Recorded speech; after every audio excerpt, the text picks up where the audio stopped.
All right, let's talk cell biology.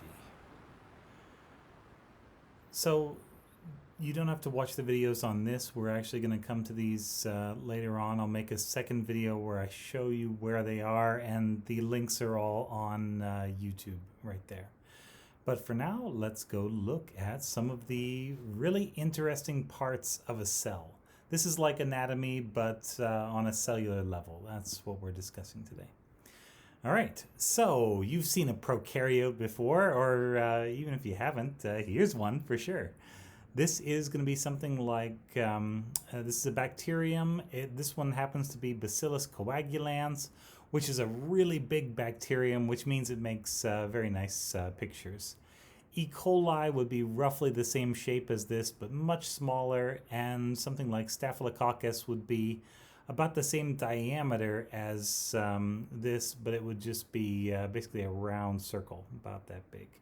So, yeah, Bacillus is giant and wonderful and really interesting. You can actually see the little squiggles in here. So, prokaryotes don't have a nucleus, and you see these little wiggly bits right in here. That is actually most likely the naked DNA of the bacterium. And then when it's ready to divide, it has to make 2 copies of it, pull it to opposite sides of the cell, pinch off in the middle, and boom, cell division. And yeah, that process is similar to what we do in eukaryotic cells, because everything that's alive essentially works in pretty much the same way. The biggest differences between living things are the way that they get their food, but they're all made of the same material. And I would say living things have more in common with each other than they have that's different from each other. Okay, so let's look at this lovely little single cell. This is a thing called Chlamydomonas, and it is a green algae, which would technically put it roughly in the plant kingdom. If we were going by kingdoms, we'll talk, I think in biology too, I don't think kingdoms are particularly useful way to group living organisms anymore. All the other ranks, class, order, phylum, family, genus, species, those are all fine. They make a lot of sense. And domain makes a lot of sense. It's just kingdom uniquely out of all of the ranks that we give that used to mean something, and the more we understand about these cells, the less sense it really makes. So shown over on the right side, we've got actual cells from a legitimate plant, and so these are false colored so you can see what's going on, but the actual picture is just an electron microscope picture. And we're going to be working toward figuring out how to read electron microscope images of cells. So I think that's going to be nice. Hopefully you like that. Shown here are the individual cells, these little things that they've colored in green, but with long ways stripes on them. So I think it was like a watermelon with stripes that go end to end. Those are going to be chloroplasts. That is what a chloroplast typically looks like. Mitochondria would be a little bit narrower and would have stripes that would tend to go crossways rather than long ways. So let's see. Yeah, mitochondria wear stripes that are slimming, I guess. And chloroplasts wear the other kind. All right. So this chlamydomonas is kind of neat. And actually, let's break out of this and show you. I've got them all loaded up back here. Here's our chlamydomonas. So this is the video you're going to watch. I'll just give you a little intro to it. These are chlamydomonas. They are effectively a plant, but did you see that red dot right back here? Yeah, let's go back. See that little red dot come in. Wait for it. There it is. Beep. That is actually an organelle that's going to function as an eye. So this is a plant that can actually see you, which is kind of interesting. It's not what we normally consider when we think of plants. The other thing you'll notice about these things is that unlike, if you're picturing plants, you're probably thinking of a tree or like a tomato plant or something, which pretty much stay in the ground and they move a little bit as they grow, but they don't do all that much as adults. But these little guys, these little chlamydomonas green algae, are really quite active.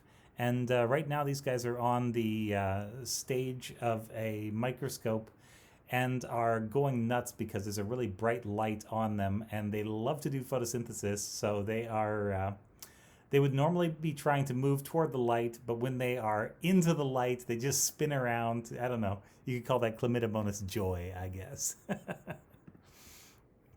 All right. And so plant cells are going to have chloroplasts of some sort, and they'll have mitochondria. Let's see, the mitochondria are these orangey things up here, which for some reason they haven't labeled on this side, but have labeled over here. They're going to have a nucleus, because all eukaryotic cells have a nucleus. Anything that's not bacterial or archaeal will have a nucleus.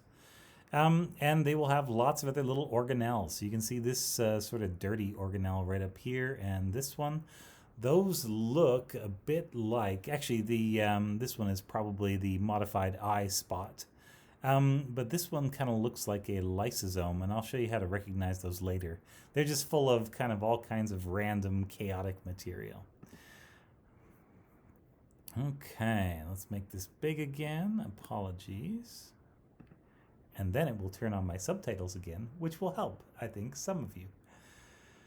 So this is a nice little model of the cell, and it's great. And we are going to talk mitochondria, I think, next, or at least soon. But yeah, you've seen something like this. You might have made a cake like this or a model like this. Maybe you've decorated a cookie that looks like a cell. I don't know. Yeah, biology people tend to go back to the same things. But you're going to have a lot of endoplasmic reticulum, and it's kind of all over the place, but it usually is somewhere close to the nucleus. And as in this cell, there's usually going to be a thin side to the cell and a fat side to the cell, and you're always going to find the Golgi apparatus over toward the fat side. Now, there can be a lot of Golgi apparatuses in one cell. Most cells will have 2 or 3 or 4, and you don't always see that in these images because they're trying to be schematic, and so they're simplifying a little bit.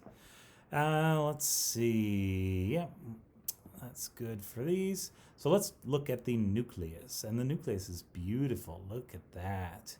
Each of these little dimples on the nucleus is the nuclear pore. So when we are expressing genes and they're getting spliced as they go out of the nuclear pore, these are a bunch of little nuclear pores, and these are actually purified nuclear pores. They kind of dissolved away all the rest of the nucleus and just kept those.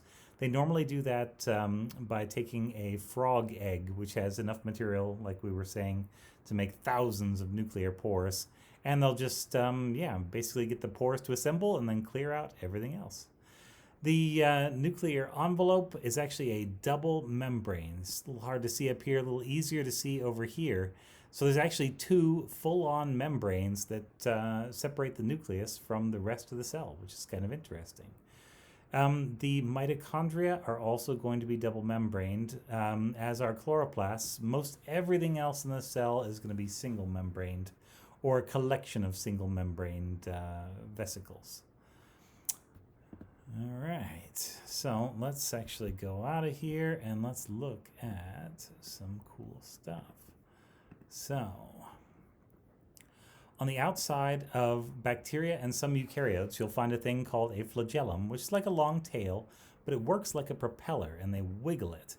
So here are actual little teeny-weeny bacteria, and you can see the flagellum back here, and they've put these things in glycerin, which is like a really thick, sugary-tasting syrup. And they do that to slow down the flagella enough that you can actually see them. And so, yeah, just have a look at these. And you can be quiet. There we go. So there we go. Look at them swimming around. Zoom. Which is pretty cool, isn't it? Some eukaryotes would also have flagella on the outside. Here's nice little bacteria swimming along again and again. And so, yeah, you can look at all the rest of that. But this is what bacteria are doing. Not every bacterium is able to move like this. Some of them can just sort of drag themselves along a surface a little bit, and some of them will just float along or basically either live or die wherever they end up landing. All right, so chlamydomonas, bacterial flagella. Here are some eukaryotic flagella, and turn off that. There are these little wiggly things at the top. So here you go. This one is going to be something related to, I don't know, it kind of looks like something related to Giardia, but It's got a bunch of little flagella at the top, and it's wiggling them around. They work in a similar way to bacterial flagella, but they are actually made quite differently, eukaryotic and prokaryotic flagella. So this is what we would call convergent evolution, where you end up at roughly the same place, but by taking completely different evolutionary paths. And these little things on the outside are cilia. They're like a little baby flagellum for a eukaryote. The big eukaryotic flagella are just large versions of these for the most part. All right, so you can watch the rest of that. That's a nice paramecium in there. All right, and we will come back to the inner life of the cell because it's wonderful, and cover that in just a minute. Okay, what you can see here are, actually wait, let's start the subtitles. There we go. What you can see here are ribosomes. Ribosomes are each of these little blobs. They're about that big. These two lines that are showing up here are the endoplasmic reticulum. So the reason you can see these things is that they have put on a dye. It's actually a uranium-based dye that is going to stick to charged surfaces pretty well. And so that's what's going to light up the ribosomes, because they're mostly made of RNA. And so this uranium compound, uranyl acetate, binds very nicely to them. They put in a second compound, which is it's called osmium tetroxide. It's really, really toxic. And it binds to membranes. And so anywhere that there is a lipid bilayer, a membrane inside the cell or out, it will stain it, again, really nice black. With electron microscope images, you only get black and white. Sometimes people will go back and kind of color over them the way they did with black and white photos back in the day, you know, just to make it look a little bit better. But the reality, the only thing you can see is this black and white. It's basically, did an electron run into something, or did the electron make it all the way through and land on the film at the back? So you can see ribosomes are sometimes loose in the cytoplasm, and they're sometimes lined up along the edge of the endoplasmic reticulum. And so since this is endoplasmic reticulum with ribosomes on it, those little bumps, like see them all in a line here, bump, bump, bump, bump, bump, bump, and all these on here, bump, bump, bump, bump, bump, that makes this rough endoplasmic reticulum, rough ER. And so here you can see some rough ER. Look at the little ribosomes. Now we're zoomed out a little bit. If you were to compare the scale bar on this one and the previous one, you'd see that the ribosomes are the same size. We're just taking a bigger picture from a little farther away, effectively. And right up next to the nucleus, occasionally you'll see little bits of this, and this is what we call smooth endoplasmic reticulum. And it's actually going to join on to the rough endoplasmic reticulum, so they're going to be continuous. See, there's a connection between smooth and rough. There's another connection. And there are going to be connections for all the rest of these. This might be a connection right here. And yeah, smooth ER is similar to rough ER, but it does not have any ribosomes in it. And it will usually be close to the nucleus, and there'll usually be a lot of rough ER and only a little bit of smooth ER. That's more typical arrangement. And over here, we've got the Golgi apparatus. Look at it. Oh, it's the best organelle of them all. So the Golgi apparatus typically looks like a smile that points away from the nucleus. So this is the side that's away from the nucleus. This is going to be the side that's toward the nucleus. And so you can see it's kind of frowning because the nucleus is up here instead of being down here. Let's see, the Golgi is going to have cis and trans faces. So the cis face, cis means like the same in this case. And you might have heard like cisgender or whatever. It means, yeah, the same as expected, I guess, in that case. But in science, the actual term, yeah, is just, you know, this is right here. And trans is basically over there. And so, yeah, cis side is going to be right here. This is where things are going to be brought into the Golgi. They're going to migrate up through each of these little thin stacks, which they're kind of the shape of pancakes, but we're cutting them from the side. So this looks like if you had a big stack of pancakes and you sliced it with a knife. And then at the top, they are going to come out. So this is the trans side of the Golgi, and each of these little bubbles is a vesicle that's then going to go off and be transported to the plasma membrane, for example, or some other part of the cell. All right, and we don't need to see that playing. We've got a better video queued up right back here. And let's go to this one, the Golgi apparatus. Stack of flattened membrane discs that process. Yeah, and so there you can see the cis Golgi is basically forming from little vesicles that are brought in, and the trans Golgi is basically fragmenting and leaving as little tiny vesicles. And so the Golgi is always in motion, and if you actually stop the Golgi from being in motion, you can do this with certain chemicals, or some viral proteins will do this. It'll just disappear over the course of an hour or two, because everything that should have been coming in, if it's not coming in, then things still go out, and then boom. Yeah, no more Golgi. So yeah, the Golgi is kind of neat. It's always in motion. All right. So let's carry on. The next part is going to be... There we go. Next part is going to be the lysosomes and peroxisomes. Now, in practice, these are very difficult to recognize just visually in an electron microscope image.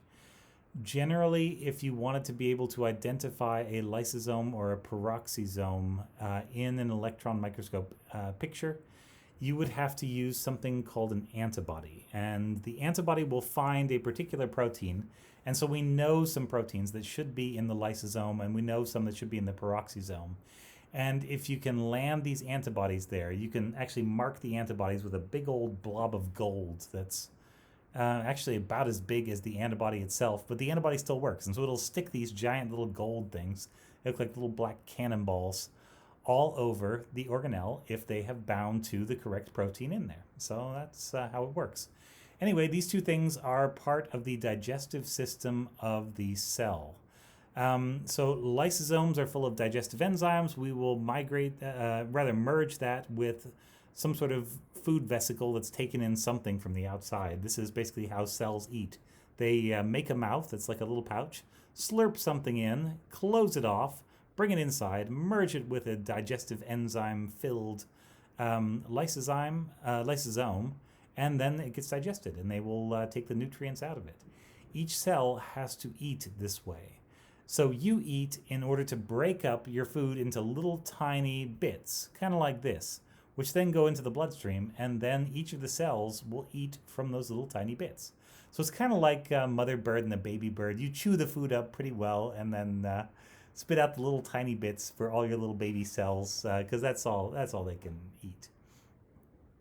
Peroxisome is going to do some similar things. It's also a different digestive organelle for the cell. All right, so let's look. Actually, no, let's not. Let's keep going. All right, some cells will have vacuoles, and they're just awesome. You will tend to see these in plant cells because they are making lots of sugar, and so they sometimes need a place to store some of that sugar as something like maybe starch. And so you get a big vacuole in there. If you were to look at a human fat cell, adipose tissue cell, instead of a vacuole, it'll usually have some blobs of just kind of liquid fat floating around on the inside of it. And the organelles will be all squished up around the edges. Fat cells look fairly obese. They're kind of neat looking. All right. The next thing we want to cover are going to be mitochondria. And so mitochondria and chloroplasts, we think, are both ancient bacteria that were captured by a cell, and that's how we get to become a eukaryotic cell. And so some of these things capture just mitochondria and are able to live, and some of these things that have already caught a mitochondrion then capture the chloroplast bacterium and are then able to live there. Mitochondria look very much like some bacteria that are called rickettsia that would live inside of your cells. And chloroplasts look very much like a couple of kinds of cyanobacteria. They're structured the same, they have the same proteins, similar genes. And so this is why we think that these are probably how we got mitochondria and chloroplasts, because both of these things are still living in the world. Now, the mitochondria and chloroplasts inside of eukaryotic cells are not able to go out and live in the world anymore because, and this is fairly terrible, the eukaryotic cell over the years, over these millions and billions of years, has taken most of the genes out of the mitochondrion. If it had all of its own genes, it could live on its own and be independent, like the Rickettsia bacteria that we see out there, or like the cyanobacteria that are like chloroplasts. But if you steal enough of their genes, then the chloroplasts or mitochondria essentially are enslaved and have to live inside the cell. They do not have a choice. The cell can control whether they live or die. Yeah, so isn't that terrible? Yeah, biology is quite often really terrible, or rather it doesn't hold up well to, I would say, human norms and morals. It's a lot more take what you can take for the most part in biology, I would say. So here is a lovely looking mitochondrion, and like I said, mitochondria wear these sideways stripes, which we all know are very, very slimming. Yeah. And each of these stripes is actually two little membranes in there. And you can see on the outside, there are actually two little membranes, one here and one there. You might need to pause this and zoom into it to see that really well. But yeah, it's a double membrane. It's double membranes everywhere, inside and outside of mitochondria. And let's watch some mitochondria doing their things. So I'll skip over this BioVisions. It is beautiful. We're looking at proteins moving around inside the cell. And that's a great one to watch. We'll get to kinesin in a minute. Let's see. The inner life of the cell, mitochondria. That's a nice one, but we don't need to watch that. Here we go.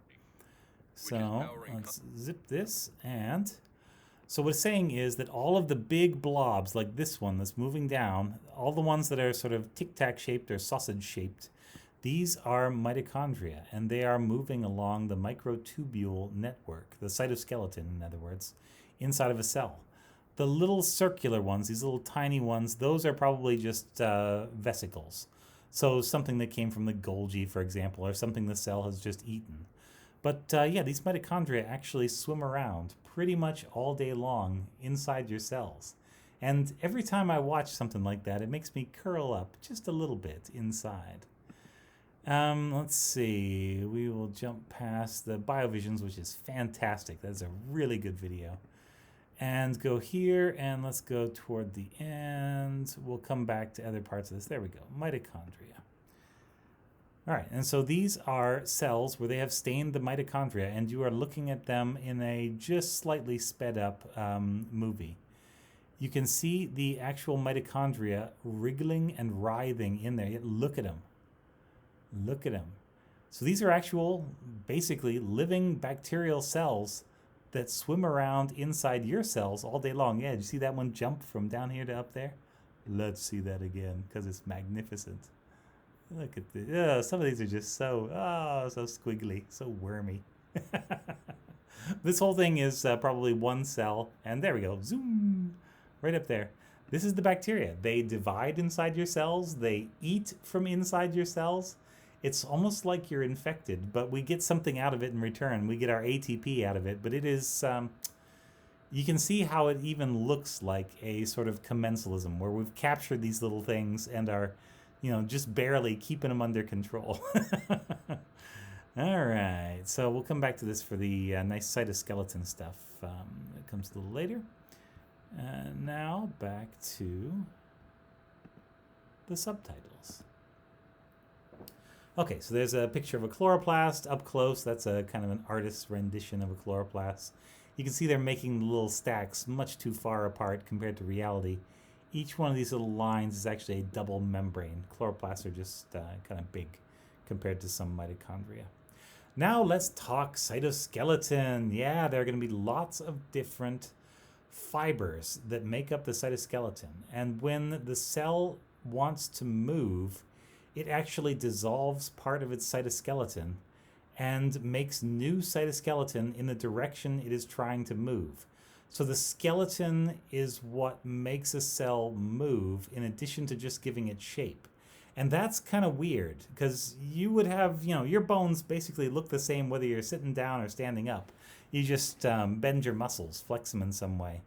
But for individual cells, they actually dissolve their cytoskeleton, basically dissolve their things that are acting like their bones anytime that they need to move. So let's watch some of this cytoskeleton stuff go, because it's pretty neat. All right, so here we go. Here's some. So you can see here at the surface, this is a cell, and it was just about to divide, I think. Actually, either that or it's going to die. No, there it is. It's divided. Okay, and so let's go back. I'm looking at the edge. Look at all these little bits of cytoskeleton at the edge. This is actin. So actin's mostly going to be up near the surface. And it's going to make microfilaments. Then you're going to have big microtubules that are made of a protein called tubulin. And we can see those a little bit better in this image. There we go. So microtubules, tubulin, are also always being made and always breaking down. As the cell is growing and changing shape, these things have to literally change with it. Now, you notice in the center, all of these little things seem to be emerging from a central little core there. That is the centriole, and that's the centriole's job. It is the point from which all the microtubules are going to branch off out to the rest of the entire cell. So, yeah, by all means, have a look at this. This is just a wonderful video. I really like this one. And here you can see there's another little centriole, boop, right there. And the other ones can occasionally branch, but mostly they will just travel out from the centrosome with the two little daughter centrioles in it. Okay, and that goes to... so those are the tubulin. Here are actin filaments. Remember, actin is mostly going to be up near the surface, so it's going to change the shape of the surface. And every time we're making actin, we're staining the actin in green. So all this sort of churn under the membrane, you can see the cell is moving this way. We're actually just going to push that actin skeleton in this direction in order to move the cell along. And then since the cell only has so much material inside of it, the tail end of the cell kind of gets dragged along toward whatever the leading end is that has already started to move. So yeah, okay. And let's look at the rest of these things. So inside of a cell, you will have transport. And so these vesicles, these little hollow bubbles that are full of proteins and things like that, will be moved up and down the microtubules. These things serve as kind of like highways inside the cell. So they're being made all the time and broken down all the time, but these work like highways. And there are proteins that travel the highway like little tiny intracellular truck drivers. One of these is a thing called kinesin, and we should see kinesin in action because it's really something else. So let's go back. Here we go. So in this image, they have stained the microtubules in red, and they have stained kinesin in yellow. And you're going to watch the little yellow. Actually, no, they stained the vesicles in yellow. Kinesin is what's causing the vesicles to move. So watch them move, and watch them basically walking along the microtubules. See that? They're like little roads. They're like little cars walking along. So this is how things move around inside your cells. They stick to the highways, and they travel on highways, and when they get to the right destination, then it dumps out the contents, and we go and do something else. So I think that's quite nice. All right. And you can see a bit of cellular movement. We might as well show that here. So you're going to see a ruffled edge. The ruffled edge is going to be where the cell is moving towards. So this is the leading edge, and it's ruffled because we're actually making actin filaments all along this edge. And then you can see the trailing edge here is usually going to be pointy, and it's just the last bits of the cell that we're dragging along. And so, yeah, watch them move. So there we saw one divide. They'll kind of go into a little ball as they are dividing.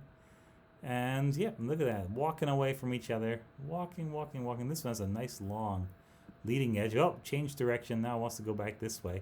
And cells can do that, yeah.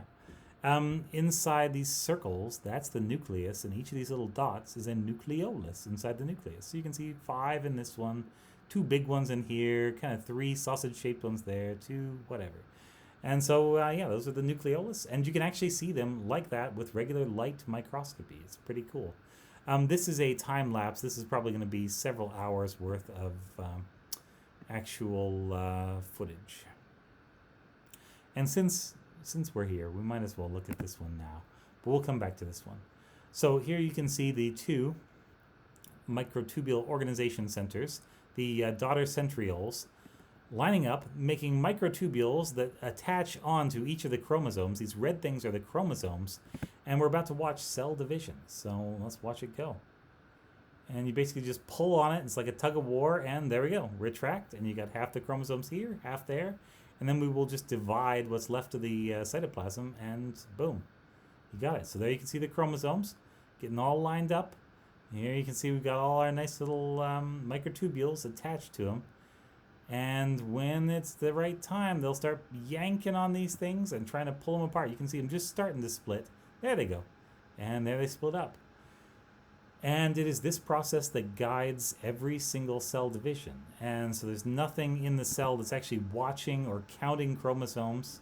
And so it's kind of amazing that things like Down syndrome, where you end up with one extra chromosome in a cell, kind of amazing that stuff like that doesn't happen more often than it does, I think. If you were to look in neurons, apparently about a third of your neurons would have either more or fewer chromosomes than they should need, just because they're really bad at dividing like other cells, but they're good enough at surviving that they can survive even minus a chromosome. So it's some cells in the body that definitely need genes from a chromosome, and as long as they have it, if you're not using anything from a chromosome, it really doesn't matter. You can survive without it, potentially. It's kind of neat. All right, let's close this down and go back here and finish out this little presentation. Okay, so there are these three types of filaments, and so you got your microtubules made of tubulin, you got your microfilaments made of actin, and you got your intermediate filaments. And so quite often these will be made of keratin, kind of like your fingernails, if I remember right. Okay, centrosomes and centrioles. So the centrosome is the entire thing. Each of these little cylinders is a centriole. And a centriole is just made of little microtubules. They're stacked up in rows of 3, and I think there are going to be 9 of them every time going around the edge. And so you can actually see them right here, 1, 2, 3. You're looking right down the hole. And when you see 2 centrioles, one will be facing at a right angle to the other one, always. Yeah. And so if you happen to catch one while it's up, and we've sectioned through it right where in the plane marked by this dotted red line, you'll catch one sideways and one up at the same time, and then that's great. But more often, you'll catch them both at some kind of angle. Okay, so cilia and flagella are both tools of movement, and like we were showing before, yeah, you can have, this is a spermatozoon, and it's going to be swimming along with its great big flagella. Here is a little eukaryotic microbe that kind of looks like a paramecium. That would be its food groove there, if I've identified that correctly. And it's going to swim along with its little cilia, which are like tiny versions of flagella.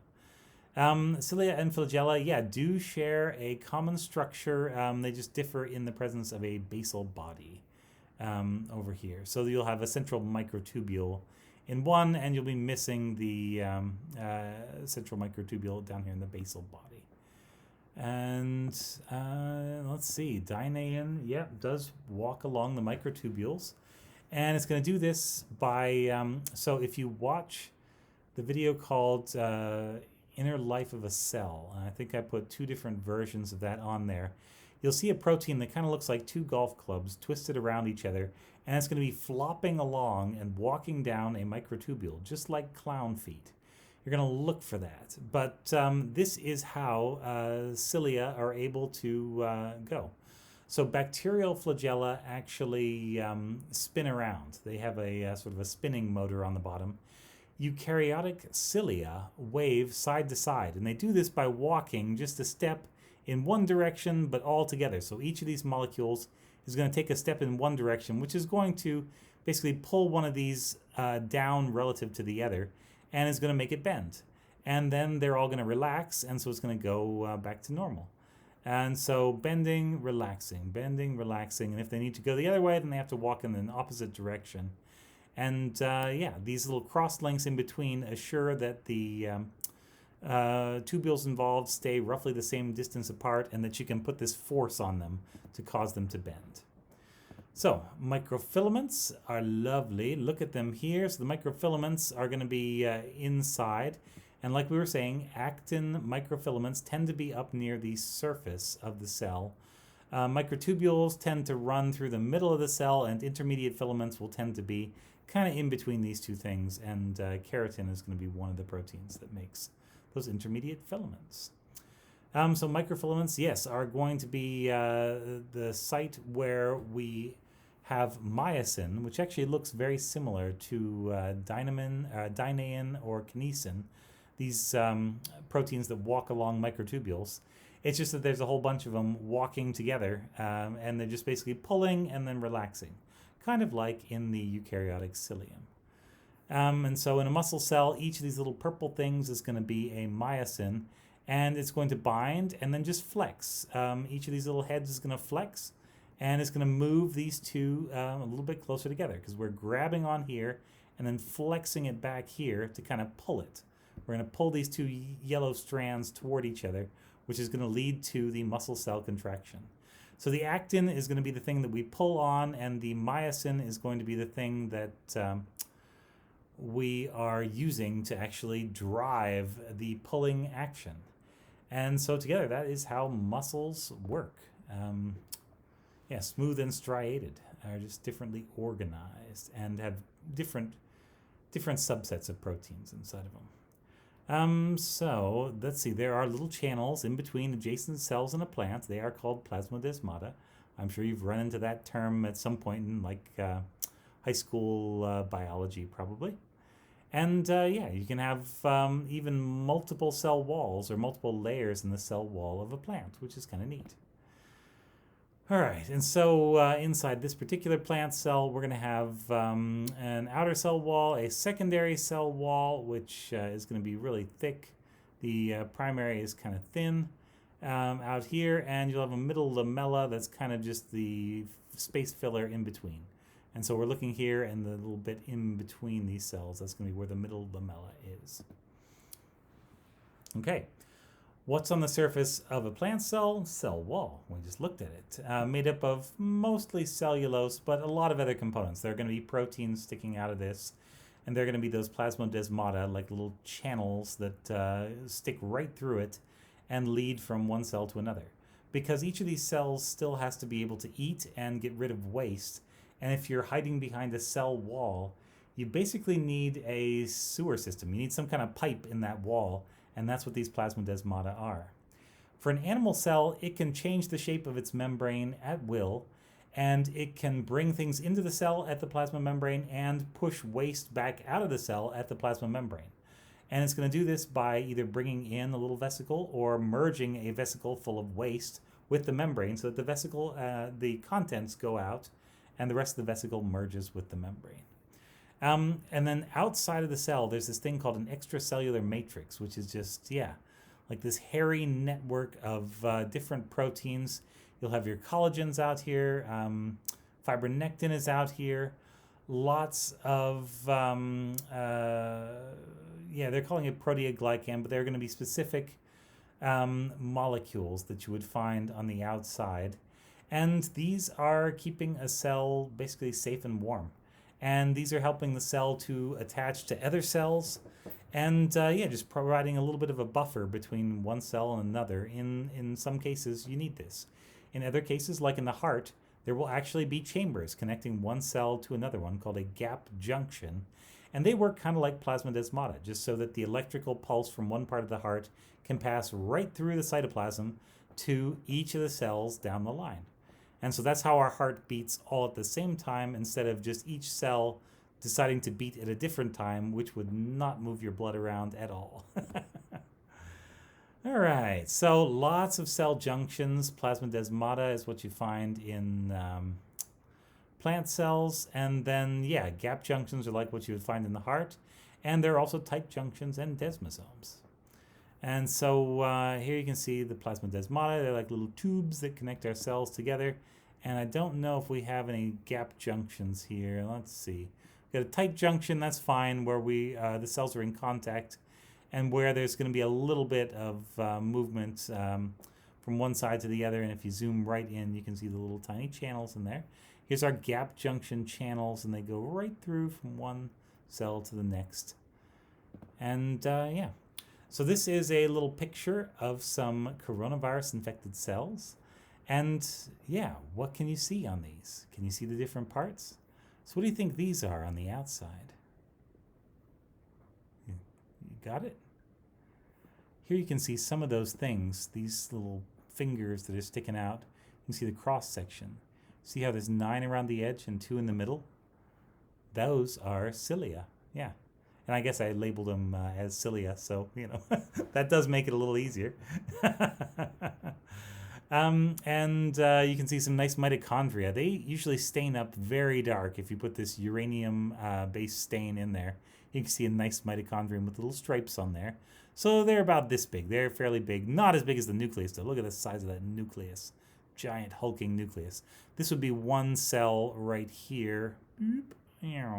This is another cell over here with its nucleus. This is a big cell underneath with its nucleus. This cell would have a nucleus. It's just out of frame. We're taking a very thin slice of a cell. And you don't always hit every organelle with every slice of the cell that you take. And all these little tiny dots up here. These little guys and these little guys in chambers down here. Those are the little coronaviruses. And so they are infecting cells in the throat from a chicken. And there you go. You can see them all clustered up out here. These guys have made it out of the cell, and these guys are still inside, but on their way to the surface shortly. Okay, that's all I have for you in this cell biology thing. What we're building toward is going to be your homework assignment. That's going to be the next part of this folder. And I think there are going to be 3 short videos on there to kind of explain the background and then exactly how to recognize these different features inside of a cell, and then a little bit of practice to help get you used to this, because I would imagine you haven't done anything like this before in your young scientific career. So yeah, it's a kind of a neat exercise, and you get to look at a lot of really good electron microscope pictures of cells. These are all images that I've taken, and I just think cells look great under the electron microscope. So thanks very much. This is the end of this presentation.